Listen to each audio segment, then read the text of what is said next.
"I want to buy 3 John Deeres," said the old farmer. The dealer smiled the way people smile when they're trying not to laugh. But when that old man set the suitcase on the showroom floor and clicked it open, every salesman in that building went completely silent. Because what was inside changed everything they thought they knew about who had money and who did not. The fluorescent lights of the Midwest Equipment Company showroom in Ames, Iowa, buzzed with that particular hum that only exists in places where machinery is sold and money is negotiated. It was a Tuesday morning in the spring of 1979, and the lot outside was gleaming with fresh inventory. Row after row of John Deere 4440 tractors sat on the asphalt, their green and yellow paint catching the April sun like freshly minted coins. Inside, the carpet was new, the brochures were stacked perfectly, and the sales team wore pressed shirts and confident smiles. This was the golden era of American agriculture. Land prices were climbing, the grain markets were strong. Everybody with dirt under their boots felt like a king, and the dealerships were the throne rooms where that royalty came to spend. That Tuesday, the door swung open, and in walked Earl Harmon. Earl was 61 years old, though most people who saw him for the first time guessed he was somewhere closer to 70. He wore the same canvas work pants he had been wearing since 1967, washed so many times they had faded from olive green to something closer to the color of dried grass. His boots were cracked at the toe. His hands were the hands of a man who had been working since before he could spell the word work. He drove a 1968 Chevrolet pickup with a cracked windshield and a tailgate held shut with a piece of baling wire. He had driven 43 miles to get to this dealership, and he had brought a suitcase. The young salesman who approached him was named Gary Finch. Gary was 27, 3 years out of Iowa State University, and he wore a tie that cost more than Earl's entire outfit. Gary looked at Earl the way people in showrooms sometimes look at customers who do not appear to belong in showrooms. He smiled the smile and offered the handshake and asked how he could help. "I want to buy 3 John Deere 4440s, Earl said. "Today, if you've got them." Gary Finch blinked. He looked at the baling wire on the suitcase handle. He looked at the cracked windshield of the pickup through the plate glass window. He looked back at Earl, and without meaning to, he let out a short sound that was not quite a laugh, but was not a laugh either. 3 units? Gary said, recovering. "That's... Sure, absolutely. We can talk about financing options, get you set up with..." "I'm not financing anything," Earl said. "I brought the money." And he set the suitcase on the floor of the showroom and clicked it open. Before I tell you what Gary Finch saw inside that suitcase and what happened in that dealership in the next 20 minutes, I want to be honest with you about what this story is. Earl Harmon was a real man. The names have been changed to protect his family's privacy, and some details have been compressed from what was actually a remarkable decades-long story into something that can be told in a single sitting. But every economic fact I am about to share with you, the prices of the John Deere 4440 in 1979, the average debt load of Iowa corn farmers at that time, the brutal mathematics of the farm crisis that was already coming like a freight train down an invisible track, all of that comes from real sources. Agricultural lending data from the Farm Credit System, price records from the Iowa Department of Agriculture, and historical analyses of the Midwestern agricultural collapse of the early 1980s. I use tools to research and structure this material, but every number is verified. This is not a story about luck. This is a story about the single most powerful force in any economy, which is patience. Inside the suitcase were $217,000 in cash, not bills stuffed in haphazardly the way you might imagine it in a movie. This was money that had been accumulated over 31 years of farming, organized in rubber-banded stacks and counted at least 4 times. $131,000 for the 3 tractors. The remainder was walking money, as Earl called it, reserves he never intended to spend, but always wanted to have within reach. Gary Finch did not speak for several seconds. "Let me get my manager," Gary finally said. What nobody in that showroom understood in that moment was the depth of the philosophy that had produced that suitcase. To understand Earl Harmon, you have to go back to 1948, the year he bought his first 80 acres outside of Ames for $4,200. He paid entirely in cash he had saved while working as a hired hand for 3 consecutive seasons. He was 30 years old. He had never borrowed a dollar in his life, and he did not intend to start. Earl Harmon was not a man who distrusted banks because he was uneducated about finance. He distrusted banks because he understood finance with a clarity that most people spend their lives avoiding.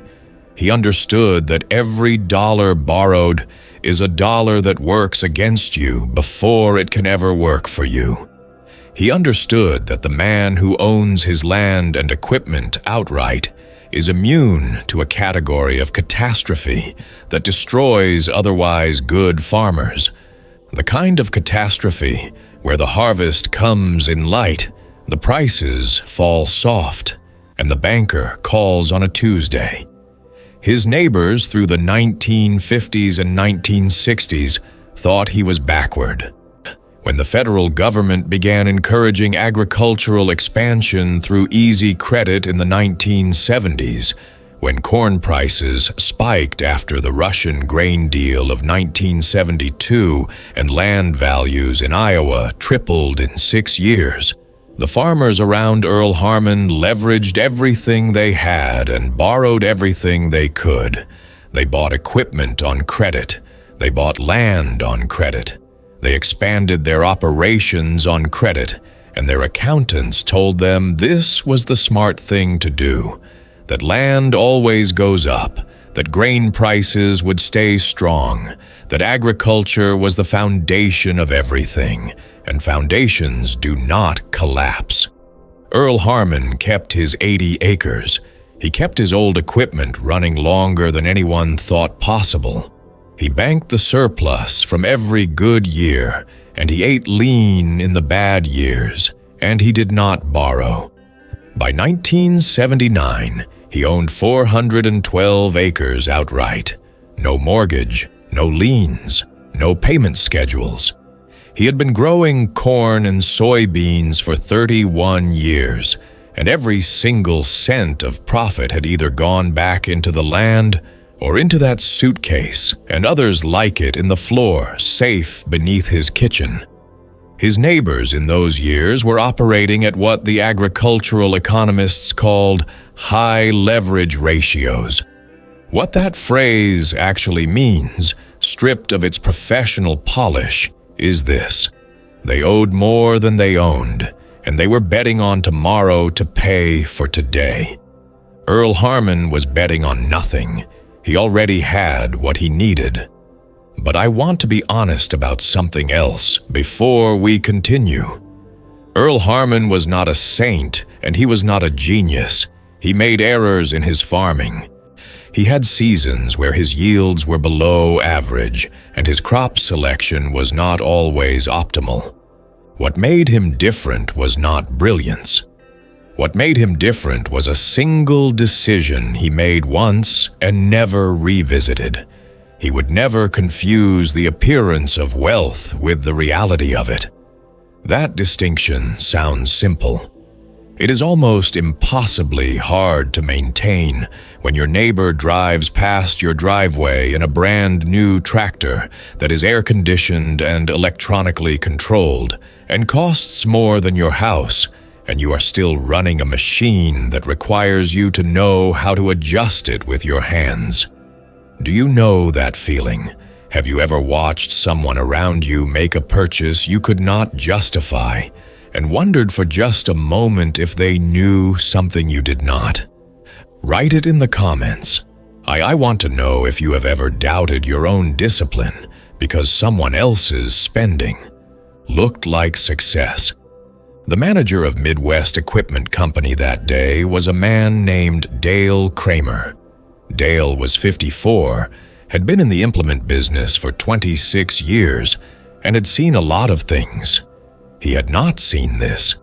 He came out from the back office with Gary Finch at his elbow, and he looked at the suitcase open on his showroom floor, and he looked at Earl Harmon in his faded canvas pants and his cracked boots, and he said, "Sir, are you absolutely certain you want to do this today?" "I drove 43 miles," Earl said. "I want to go home with a purchase order for 3 444s. You deliver them by the 15th. I'll have the check cashiers drawn by Thursday." Dale Kramer later told the story at every agricultural conference he attended for the next 15 years. He always said the same thing. I shook that man's hand, and I thought, here is someone who knows something the rest of us have forgotten. What happened next in that dealership was efficient and businesslike. The paperwork was signed. The tractors were reserved. Earl Harmon drove his 1968 Chevrolet back across 43 miles of Iowa blacktop, and when he got home, he called his daughter and told her he had made a purchase. But the real story does not happen in the showroom. The real story happens 3 years later, in 1982, when the farm crisis arrived in Iowa like a biblical judgment.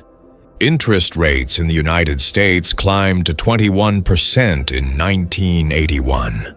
Land values that had tripled in 6 years collapsed just as fast. The corn price dropped. The soybean price dropped. And every farmer in the state of Iowa who had borrowed against rising land values at variable interest rates found themselves holding a debt that had grown monstrous while the asset underneath it had shrunk. The statistics from this period are documented, and they are painful. Between 1981 and 1986, more than 200,000 American farm operations went under. The Farm Credit System, which had lent so enthusiastically through the 1970s, reported losses of nearly $5 billion. In Iowa alone, farm foreclosures increased by over 300%. These are not dramatic embellishments. These are the numbers from the historical record. Earl Harmon's neighbors lost their farms. The man to his north, Hugh, who had been one of the most vocal critics of Earl's refusal to expand with borrowed money, lost his 400 acres in 1983. The family to his south lost their operation in 1984. The machinery sat idle in the yards for months while the banks worked through the foreclosure processes. Earl Harmon had no variable rate debt because he had no debt at all. His 3 John Deere 4440 tractors were paid for. His land was paid for. He watched the crisis from inside a structure that was, in the precise economic sense of the word, impregnable. And then, because Earl Harmon was who he was, he did something that surprised even his own family. He started buying. In 1983, he purchased 160 acres from a foreclosure sale at a price that was less than a third of what those acres had been worth in 1979. In 1984, he purchased another 210 acres. In 1985, he added a further 120. By 1987, Earl Harmon was farming just under 1,000 acres of Iowa ground, all of it purchased for cash, all of it owned outright, none of it subject to the mercy of any institution. His daughter, who helped him with the bookkeeping, once asked him how he had known. How had he understood, back when everyone else was borrowing and expanding and celebrating, that the moment would come to be patient? Earl thought about this for a while before he answered, which was his habit. "I didn't know anything was coming," he said finally. "I just knew that being free to act is worth more than anything you can buy with the freedom you borrow away. I didn't save that money because I saw a crisis on the horizon. I saved it because I sleep better owing nothing to nobody. The crisis was just when all that sleeping finally paid off. I have used research tools to verify the agricultural economics of this period, and what I want to be precise about is this. Earl Harmon's success was not primarily the result of financial prediction. It was the result of structural positioning. He did not see the 1980s farm crisis coming any more clearly than anyone else. What he had done was construct a life in which the crisis, when it came, would pass around him rather than through him. The difference between those two experiences, the crisis that destroys you and the crisis that enriches you, was not intelligence. It was the accumulated weight of 30 years of decisions that most people around him considered unsophisticated. Gary Finch, the salesman who laughed, left the implement business in 1985. The dealership itself closed in 1987. The showroom, with its new carpet and its buzzing fluorescent lights and its rows of gleaming inventory, became a farm supply warehouse, then a storage facility, then nothing in particular. Earl Harmon died in 1994 at the age of 76. He left behind 983 acres of Iowa farmland, paid for. 3 John Deere 4440 tractors, maintained. A family that had never known what it meant to wake up at 3 in the morning because of what you owe. His granddaughter, who farms the land today, keeps a photograph of the original purchase order from Midwest Equipment Company framed above her desk. 3 tractors, paid in full. The date is April 17th, 1979. She looks at it whenever equipment dealers come calling with their financing options and their extended payment plans and their logic about how the write-off makes it essentially free. She looks at it and remembers what her grandfather understood, that the man who owns his tools is the master of his time, and the man who leases his tools is the servant of his schedule. What do you think? Is Earl Harmon's philosophy still possible in today's agriculture, where the cost of a modern planting system can exceed $1 million and the pressure to scale feels like a physical force pushing you forward? Or do you think there are still men and women out there building that suitcase year by year, one paid-for season at a time? Write it in the comments. I want to know if you have someone like Earl in your family.